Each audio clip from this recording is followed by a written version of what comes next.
Alipoota utagajjo ku Dean Lubowa Sava. Eno nno lipooti eya mutukuvu ogenda kumanya emberebezi wakati wa Joel Ssenyonyi ne mukwano gwe Dean Lubowa Sava.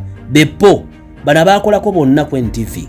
Dean Lubowa Sava munnamawulire omutendeke yasomerako ebweru eggwanga n'ayongera okufuuka kawagga mirimo gino egy'amawulire.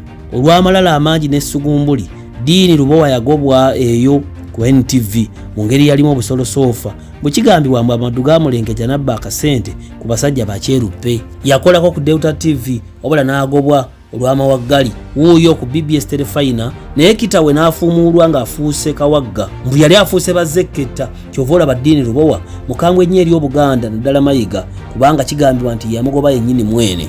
Okyolina okumanya nti Dean Lubowa Sava y'omu ku baana b'Abambejja n'Abalangira. Abantu b'ekikanga kino be bataagalira ddala mayega kubanga bwe yakwata Ddamula yabagobera ddala mu lubiri n'abagamba balina kuyita mu ofiisi ye.